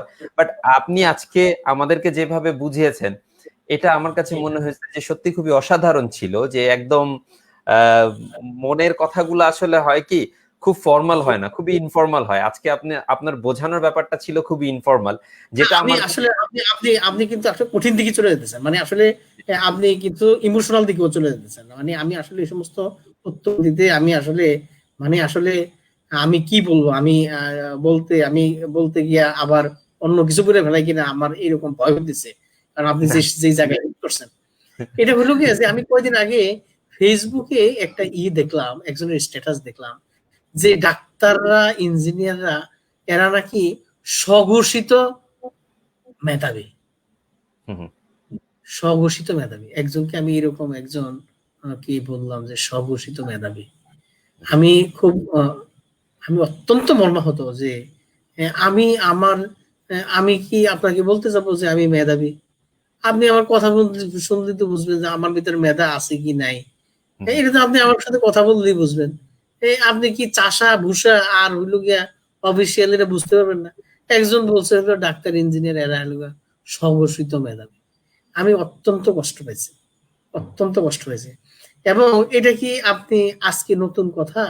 আপনি নিজেও তো ডাক্তার, আপনি কি এটা নতুন কথা যে পৃথিবীতে যতগুলি বিষয় আছে, যতগুলি বিষয়ের পরীক্ষা আছে, সবচেয়ে টাফেস্ট বিষয় এবং সবচেয়ে টাফেস্ট পরীক্ষা হলো মেডিকেলের পরীক্ষা। এটা একেবারে, এটাও যদি কেউ বলে যে স্বঘোষিত, তাহলে আমার কিছু বলার নেই, আমি কিছু বলতে পারবো না যে এটাও স্বঘোষিত। কিন্তু যে এই পথ পাড়ি দেয় নাই তার পক্ষে কোনোদিন সম্ভব না, যে এই পথ পাড়ি দেয় নাই তার পক্ষে কোনোদিন সম্ভব না যে বোঝা যায় আসলে মেডিকেল সায়েন্স কি জিনিস। আমি আসলে নিজের কথা আসলে এটা বলতে চাই না। আমার 4 ভাইয়ের মধ্যে আমি হলাম ডাক্তার, এরপর একজন হলো ডেপুটি সেক্রেটারি, তারপর একটা হলো কম্পিউটার ইঞ্জিনিয়ার, তারপর একটা হলো মেকানিক্যাল ইঞ্জিনিয়ার। এই 4 ভাইয়ের বউই আমাদের ডাক্তার। আশ্চর্যজনক ভাবে হলো সত্য কথা যে আমি ছাড়া এই ডাক্তার বউদেরকে অন্য কেউ বুঝতে পারে না। সোজা সাপটা কথা, সোজা সাপটা কথা। দেখেন computer engineer, he fail to understand his wife. mechanical engineer, he also failed to understand his wife. Understand his wife না, his wife's এই যে আপনার হলো কি যে ফিজিশিয়ানশিপ, ফিজিশিয়ান হিসেবে ফিজিশিয়ান কি তারা এই নিজেরাই বুঝতে পারছেন একসাথে থাইকা যাদের নাই, যাদের ফ্যামিলিতে নাই, কিংবা যারা আপনার পরীক্ষা দিছে কিন্তু চান্স পায় নাই, যাদের ফ্যাসিনেশন ছিল ডাক্তার হবো চান্স পায় নাই, তারাই শুধুমাত্র কেবল আসলে বুঝতে পারে না। এবং তাদের পক্ষে এগুলি বলা সম্ভব যে ডাক্তার স্বঘোষিত মেধাবী, ইঞ্জিনিয়ার স্বঘোষিত মেধাবী, তাদের পক্ষে এটা বলা সম্ভব। আইদার জেলাসি নয়তো বুঝতে ভুল করা। এটা থাকবেই, এটা সমালোচনার জায়গাটা। আমাদের মধ্যে এটা বেশি যে একজন ডাক্তার যে আসলে কত মেধাবী এবং এর পক্ষে যে কি করা সম্ভব, এর পক্ষে যে কি করা সম্ভব না, মানে এটা আসলে অত্যন্ত। দেখেন এই যে করোনার ভিতরে আমি এই কয়দিন আগে চিন্তা করলাম যে না আর এইভাবে আর বসে থাকবো না। আমি দেখলাম যে গত 4 মাস এইভাবে বসে থাকার পরে যেইভাবে রোগীগুলি যেই সাফারিংস নিয়ে এখন আসতেছে, মানে আমি যদি বলি আমার মনটা খুব কাঁদে, অন্য আরেকজন ক্রিটিসাইজ করে বলবো এই যে ভনিতা করতেছে। আসলে আমি অত্যন্ত দুঃখ পাচ্ছি যে যেই কেসগুলি আমি গত 4 মাস দেখতে পারি না, 3 মাস দেখতে পারি না, এখন সেই কেসগুলো যে পরিমাণ খারাপ হয়ে এখন আসতেছে, আমি তো অত্যন্ত খারাপ, মানে এরকম একটা এক্সেপশনাল বিষয় নিয়ে ডিল করি। যেটা দিয়ে নাকি গ্রোথ হরমোন আছে, গ্রোথ হরমোন ফেল হয়ে গেছে দেয়া, যেটাতে কিনা থাইরয়েড হরমোন বাচ্চাদেরকে দেয়া ফেল হয়ে গেছে, যেটাতে কিনা অ্যাড্রিনাল গ্ল্যান্ডের আপনার হলো যে এই যে হাইড্রোকর্টিসন দেওয়া বন্ধ হয়ে গেছে, যেটাতে কিনা ইনসুলিন দেওয়া বন্ধ হয়ে গেছে।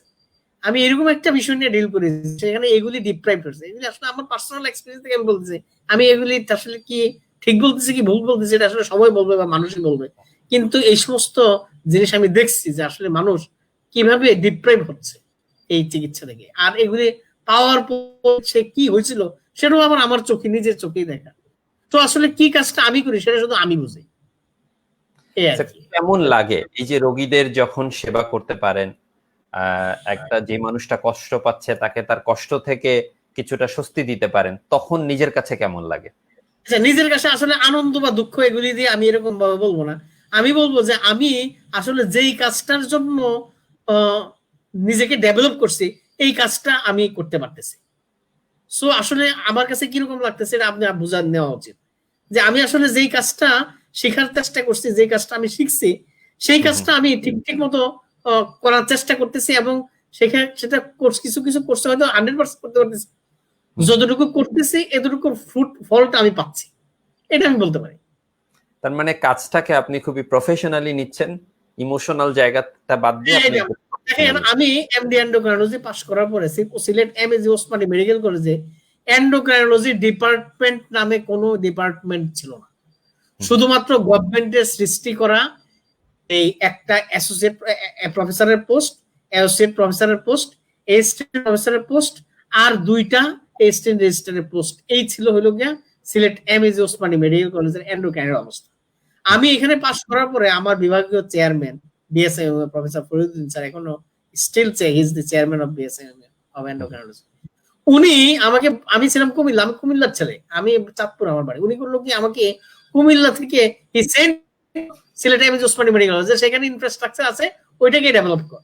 আমি এখানে এসে দেখলাম যে এইটা এখানে সৃষ্টি করতে গিয়া আমি যে সমস্ত বাধা বিপত্তির শিকার হইলাম সেটা আসলে আমি বলবো যে খুব কঠিন বাধা বিপত্তির শিকার হয়েছে, কিন্তু এক সময় আমি কিন্তু ক্রিয়েট করে ফেলছি। এখানে সিলেট এমএজি ওসমানী মেডিকেল কলেজে এখন একটা ডিপার্টমেন্ট অফ এন্ডোক্রাইনোলজি আছে, এখানে 18টা বেড আছে, 10টা বেড মেলদের জন্য, 8টা বেড ফিমেলদের জন্য। কয়দিন আগে আমি মিনিস্ট্রিতে একটা মিটিং করে সেইখান থেকে আমাদের টাইপ 1 ডায়াবেটিস রোগীদের জন্য যে মুজিব শতবর্ষ উপলক্ষে আমাদের জাতির পিতা বঙ্গবন্ধু শেখ মুজিবুর রহমানের মৃত্যুবার্ষিকী শতবর্ষ উপলক্ষে যে ওনারা ডিক্লেয়ার করছে ওনার আত্মীর শান্তি কামনা কিংবা যেভাবেই যার মাথায় আসছিল যে টাইপ 1 ডায়াবেটিস রোগী যারা, তাদের তো কন্টিনিউয়াস ইনসুলিন প্রয়োজন। এই ইনসুলিন এবং এই টাইপ 1 রোগীদের কিভাবে সেবা বাড়ানো যায় সেই জন্য একটা মিটিং মিনিস্ট্রিতে কল করছিল। ওই মিনিস্ট্রিতে আমি ছিলাম এবং আপনি জেনে খুশি হবেন যে department of endocrinology Sylhet MAG Osmani medical কলেজের জন্য আমি 50 লক্ষ টাকা অনুদান চিনে নিয়ে আসছি ওখান থেকে। এবং এই 50 লক্ষ টাকা দিয়ে এখন আমরা বিভিন্ন প্রজাতির ইনসুলিন কিনবো। অলরেডি আমরা এটা নিয়ে মিটিং করেছি, ডিরেক্টর স্যারের সাথে আমরা বসছি, ডেপুটি ডিরেক্টর স্যারের সাথে আমরা বসছি। আমরা অলরেডি আমাদের ইন্ডেন্টেশন দিয়ে দিচ্ছি, মানে আমাদের রিকোয়ারমেন্টস গুলো দিয়ে দিচ্ছি যে আমরা এই 50 লক্ষ টাকার ইনসুলিন অ্যাজ ওয়েল এজ আদার ইনস্ট্রুমেন্ট কিনবো, যেগুলি কিনা টাইপ 1 ডায়াবেটিস রোগীদের আমরা দিয়ে এদেরকে সেবাটা দিতে পারবো। সো আমি যেই কারণে বা জানি লেখাপড়া করছি, আমি মনে করতেছি এই লাইনে আমি কিছু কিছু কাজকর্ম করতে পারছি। এছাড়াও আমরা বিভিন্ন স্কুল কলেজের মধ্যে মানুষদেরকে ডায়াবেটিস এবং এন্ডোক্রাইন, এখানে যে বিভিন্ন রকমের আপনার রোটারি ক্লাব আছে, বাংলাদেশ ব্যাংক আছে, অফিসিয়ালসরা আছে, ওনাদেরকে এন্ডোক্রাইন কি, ডায়াবেটিস কিভাবে হয়, ডায়াবেটিসের কিভাবে ম্যানেজমেন্ট হওয়া উচিত, এগুলি সম্পর্কে প্রায়ই আমি এই প্রোগ্রামগুলি এখানে করি। মানে এইভাবে চেষ্টা করি আর কি যে কিছু কিছু কাজ যেন আগে এনে আপনি আপনার কর্মজীবনের কথা বললেন, শিক্ষা জীবনের কথা বললেন, এবং সবচেয়ে গুরুত্বপূর্ণ বিষয় যেটা আমরা আমাদের প্রোগ্রামের প্রথম অংশে আলোচনা করেছি, যে ডায়াবেটিক রোগীরা যারা আছেন তারা এই লকডাউনের ভিতরে কিভাবে নিজেদের ডিসিপ্লিনটা মেনটেন করতে পারবেন, কিভাবে নিজেদের লাইফটাকে সাজাতে পারবেন, কোন কোন বিষয়কে তারা মাথায় রেখে কাজ করতে হবে, সেই বিষয়গুলোকে আপনি খুব সুন্দর করে তুলে ধরেছেন। আজকের এই প্রোগ্রামটাকে পুরোপুরি আয়োজনের কৃতিত্ব আমি দিব ইনসেপ্টটাকে। ইনসেপ্টটা খুব ভালো একটা উদ্যোগ নিয়েছে। তাদের উদ্যোগটা হলো সাধারণ মানুষকে সচেতন করা, যেটা ডাক্তারদের মুখের ভাষায় এবং সাধারণ মানুষ যাতে বুঝতে পারে, কোনো ধরনের মেডিকেল টার্ম আমরা ইউজ করবো না, সাধারণ মানুষকে সচেতন করার উদ্দেশ্যে আজকে ইনসেপ্টার এই আয়োজন। আমি প্রোগ্রাম শেষ করার আগে ইনসেপ্টটাকে ধন্যবাদ দিতে চাই। স্যার যদি ইনসেপ্টার উদ্দেশ্যে কিছু বলেন, দু একটা কথা। না, ইনসেপ্টটাকে আসলে কি বলবো, ইনসেপ্টটা আসলে এন্ডোক্রাইনের হার্ট, এটাই বলতে হবে। হার্ট যেরকম যে আসলে তার স্পন্দনের মাধ্যমে সমস্ত শরীরটাকে বাঁচিয়ে রাখে, যে আসলে ইনসেপ্টটা এই এন্ডোক্রাইনের জন্য আসলে হার্টের চাইতে কোনো অংশে কম না। এই যে এন্ডোক্রাইনকে সারা বাংলাদেশে পরিচিতি করা, এন্ডোক্রাইনের বড় বড় প্রোগ্রামগুলি, এগুলিতে বড় বড় স্পন্সর এবং কখনো কখনো সবচেয়ে মানে ফার্স্ট স্পন্সর হিসেবে ইনসেপ্টটা কাজ করে। ফার্স্ট স্পন্সর মানে হলো গিয়ে যে সবচেয়ে ফার্স্ট এবং হলো গিয়ে গ্রেট স্পন্সর, মানে হলো গিয়ে যে আপনার মানে সবচেয়ে বেশি ডোনেশনটা কোনো কোনো প্রোগ্রামের জন্য এই ইনসেপ্টটাই আসলে। এটা অবশ্যই খুবই পজিটিভ, বিকজ অফ ইনসেপ্টটা কাজ করে যাচ্ছে ডক্টরদের। এই ছাড়া ইনসেপ্টটা যে সমস্ত প্রোডাক্ট গুলি, তাদের অ্যান্টি ডায়াবেটিক প্রোডাক্ট গুলি বাজারে নিয়ে আসছে, এগুলি সবগুলি ওষুধ কিন্তু ভালো, সবগুলি ওষুধ ইফেক্টিভ। এখন তারা আসলে নিজেরা যে শুধু ব্যবসা করবে এটাই তাদের উদ্দেশ্য না। এই যে সাইন্টিফিক এই সমস্ত ইভেন্টস দ্বারা যে মানুষ যেভাবে উপকৃত হবে, এই কাজগুলি ইনসেপ্টটা বরাবরই করছে। এবং সামনে যে এরা বন্ধ করবে, আমি তো কিছু কিছু প্রোগ্রাম করে এরকম মনে করলাম, সিলেটে আমি একটা প্রোগ্রাম করছি, এটাতে ইনসেপ্টটা প্রায় 10 লক্ষ টাকা ডোনেট করছে। আপনি অবাক হবেন যে 10 লাখ। এবং এখানকার অডিও ভিজুয়ালটা, সিলেটে যে সমস্ত সাপোর্ট গুলি নাই, এই অডিও ভিজুয়াল সিস্টেমটা ওরা ঢাকা থেকে ট্রাক ভরে এটা ক্যারি করে তারপরে সিলেটের এখানে আনছে। আনার পরে তারপরে তারা এই মানুষকে প্রায় 400 পার্টিসিপেন্ট সিলেটে এই তাদের এইরকম এই অডিও ভিজুয়াল সিস্টেম এই আপনার ইউজ করে এই এন্ডোক্রাইন শিক্ষা, এন্ডোক্রাইনের এই কনফারেন্স, এন্ডোক্রাইনের এই সমস্ত এই নলেজকে ডেসিমিনেশনের জন্য তারা হেল্প করছে। এই কত বলবো, এসএফবির অ্যাজ ওয়েল এজ আদার এন্ডোক্রাইন সোসাইটি কে তারা যেভাবে নারিশমেন্ট দিতেছে, যে এটা আসলে মানে আনপ্যারালাল, আমি বলবো আনপ্যারালাল। এবং আমি ইনসেপ্টার উত্তর এই সমস্ত সমৃদ্ধি কামনা করি, ওরা ব্যবসায়িক ভাবে যেন লাভবান হয় এবং ওদের যে ইচ্ছা, এই ইচ্ছাটা যেন আসলে বজায় থাকে, আমি এই আশা তাদেরকে করব। এবং আসলে ওদেরকে ধন্যবাদ কি আর দিব, ওরা তো আসলে ধন্যবাদ ওদের কাজের মাধ্যমে ওরা আদায় করেছে। ওদেরকে আসলে এইভাবে মুখে আসলে একটা ধন্যবাদ দেয়ার, ওদের কাজ যেগুলি ওরা করছে এগুলিতে বহুবার ওরা মানুষের মনের কাছ থেকে, এন্ডোক্রাইনোলজিস্ট এবং আদার ডিসিপ্লিনের মানুষের কাছ থেকে ওরা এমনি ধন্যবাদ পেয়েছে। আমি তারপরেও ওদেরকে আমি বলবো যে আপনারা আসলে যে কাজটুকু করেন বা করতে, এটা আসলে মানুষের জন্য কল্যাণকর। এটা শুধুই তাদের ব্যবসায়ীদের মানুষের জন্য কল্যাণকর। আপনাদেরকে অশেষ ধন্যবাদ। আপনাদেরকে আমি আসলে মানে আমি আমার অন্তঃস্থল থেকে আপনাদেরকে আমার ভালোবাসা এবং শুভেচ্ছা জানাচ্ছি।